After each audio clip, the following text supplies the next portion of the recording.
Welcome to my channel.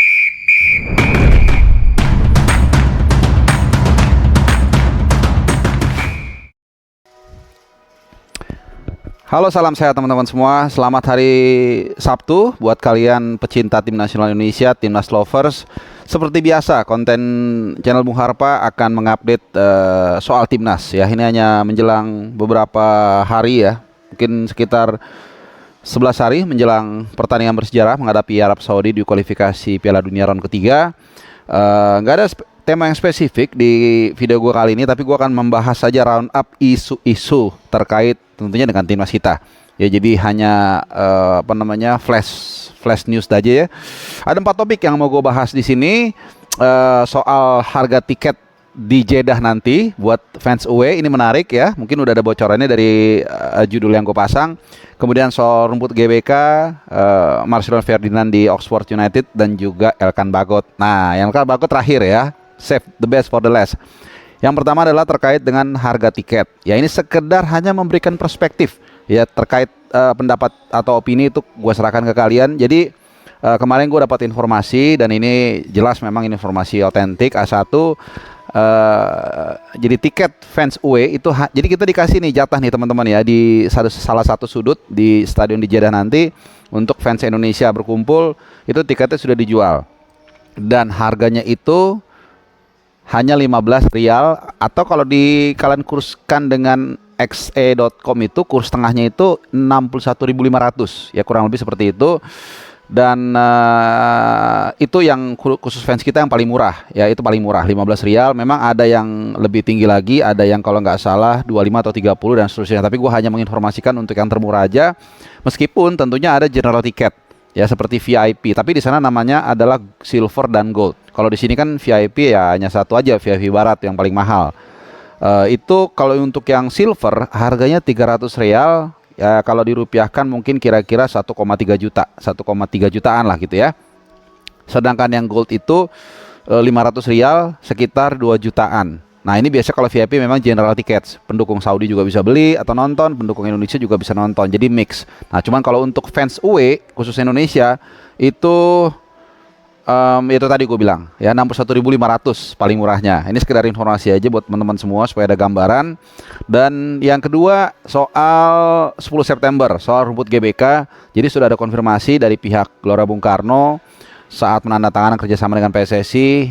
Jadi perwakilan dari GBK mengatakan nanti rumput GBK itu harusnya aman teman-teman semua ya, karena sekarang sudah dalam proses pergantian, peremajaan dan seterusnya. Memang ada kekhawatiran nanti ketika Paus datang ke Jakarta, ke Indonesia dan akan menggunakan GBK, itu rumputnya takutnya rusak. Nah, ternyata entah memang udah diantisipasi atau mengakomodir kekhawatiran para netizen atau fans sepak bola Indonesia. Konon kabar yang beredar itu rumputnya nggak akan dipakai secara teknis ya. Artinya mungkin dia hanya di trek larinya atau di mana. Dan ini tentunya membuat kita yang sempat khawatir juga lapangannya akan kondisinya rusak saat digelar pertandingan antara Indonesia dan Australia nanti di GBK tanggal 10 September. Pupus sudah ya. Jadi kita sangat senang dengan kabar ini. Mudah-mudahan nanti pertandingannya bisa berlangsung dengan mulus, dengan lancar, dan menghadirkan tontonan yang menarik. Dan mudah-mudahan yang paling penting adalah kita juga bisa memenangkan pertandingan tersebut ya. Ini penting juga walaupun mungkin hanya hal kecil. Yang berikutnya soal pemain kita Marcelo Ferdinand. Ya, ini gue senang karena yang bersangkutan sudah dapat klub di Oxford United. Ya, terlepas dari prosesnya seperti apa, apakah ada orang dalam atau enggak. Kalau gue yang menjadi concern adalah bukan soal itu, tapi ada waktu cukup lumayan lah paling enggak untuk dia memanaskan otot-ototnya, memanaskan mentalitinya, untuk memanaskan competitiveness levelnya menjelang nanti kita menghadapi Arab Saudi tanggal 5 September ya. Karena beberapa pemain juga yang tadinya kita khawatirkan belum dapat klub sudah dapat klub. Ragnar Roratmangun, Justin Hapner juga sudah. Nah, ini juga gue tambahin nih, Justin Hapner juga sudah ternyata nggak jadi ke Norrköping ya, tapi justru kembali ke Wolverhampton Wanderers, tapi masuk di reserve atau U21. Ya menurut gue sih yang paling penting adalah reguler main. Ya percuma dia ke Real Madrid tapi kalau cuma di bangku cadangan ya ini nggak bagus lah buat perkembangan mentality dan juga kemampuan pemain tersebut. Nah, jadi semoga Marcelo bisa bisa bugar, bisa fitness, bisa ke level yang tinggi ya saat nanti kita menghadapi Arab Saudi di Jeddah 5 September. Oke, yang terakhir, nah ini dia nih. Last but not least, seperti kita sudah ketahui, isu soal Elkan Bagot ini memang sangat menarik perhatian, dan dalam beberapa kesempatan saat di Stadion Madia itu juga ada salah satu jurnalis yang bertanya soal apakah Elkan Bagot dipanggil atau tidak. Di satu kesempatan juga ditanya lagi, dan STY menjawab dengan tegas, ya kalau tidak mau dibilang dengan ketus, dengan tegas bahwa ya dia tidak akan memanggil Elkan Bagot. Dan pendapat gua tidak abu-abu. Gue setuju dengan apa yang dikatakan oleh Sintayong, tapi sekali lagi kita bukan dalam memajukan kebencian ya. Setuju nggak setuju boleh, tapi nggak perlu benci, nggak perlu juga kita bersikap agresif. Pendapat gua jelas, karena kalau kita lihat dari runutan peristiwanya, memang seharusnya Elkan Bagot bisa bersikap lebih tegas, lebih juga beretitude dengan konon dia tidak membalas ya WhatsApp dari Sintayong, karena satu itu adalah panggilan negara yang tentunya dia harus menghormati itu. Tapi kedua, kita juga menghormati katakanlah kalau memang dia ada berhalangan, contoh misalnya ada masalah keluarga atau musibah dan sebagainya. Tapi kalau enggak, ya gua rasa harusnya dia bersikap atau minimal memberikan alasan gitu. Tapi ini kan tidak terjadi, sehingga ini akhirnya ya membuat kita juga akhirnya mendukung, kalau gue pribadi ya, mendukung sikap apa yang ditunjukkan oleh Sintayong ya. Tapi kita juga nggak perlu harus yang gue bilang tadi bersikap agresif, bersikap ofensif, bahkan menghina dia, nggak usah ya. Itu pilihan dia, kita juga punya pilihan juga untuk the show must go on, with or without Elkan Bagot. Timnas akan tetap bermain, timnas akan tetap berjuang untuk mendapatkan tiket ke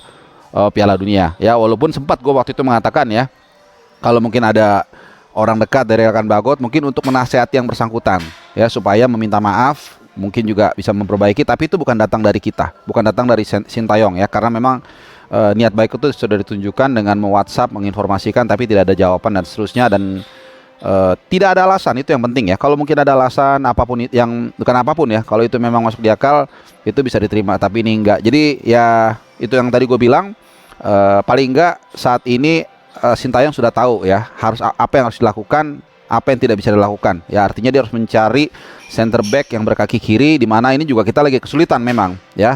Tidak ada Justin Hubner yang harus absen akumulasi kartu.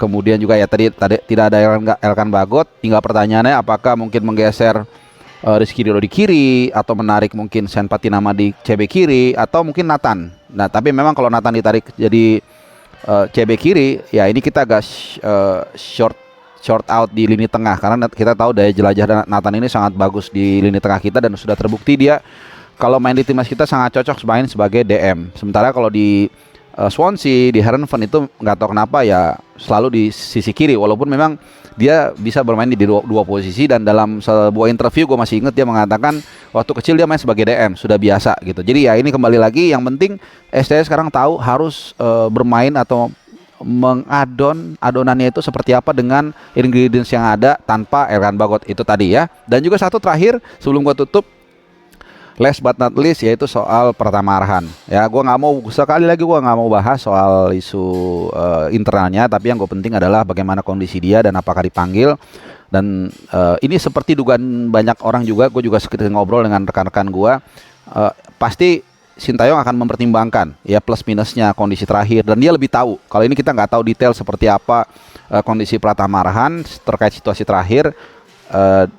Dengan kedekatan dengan dia sebagai pelatih, Sintayong dan juga Pratama Arhan, pasti dia lebih bisa melihat ya bagaimana kondisi psikologis dari Pratama terakhir.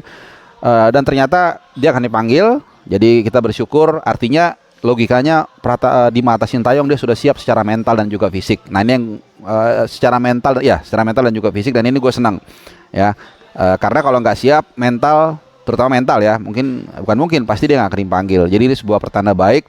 Ya mudah-mudahan tentunya skuad kita bisa menahan ya Arab Saudi di pertandingan pembuka nanti di Jeddah, yang tentunya minimal kita jangan kalah ya. Tentu kalau menang itu pasti kita semuanya senang, tapi kita tahu ini tidak mudah. Cuman kita berharap persiapan ini bisa dilakukan dengan baik, dengan maksimal, dengan siapa yang ada di situ, itulah yang memang terbaik buat membela merah putih kita. Dan di lini belakang juga kalian sudah dengar, jadi memang Martin Paes sejauh ini tidak bisa main, jadi memang Hernando Ari akan tampil. Kita dukung bersama-sama, kita dukung 100%. Kita berikan dia semangat supaya dia tetap bisa mengawal sarang Garuda ini tidak kebobolan dari Arab Saudi. Oke, teman-teman semua, terima kasih sudah menyimak, dan gue berharap kalian dalam keadaan sehat dan juga happy weekend. Bye bye.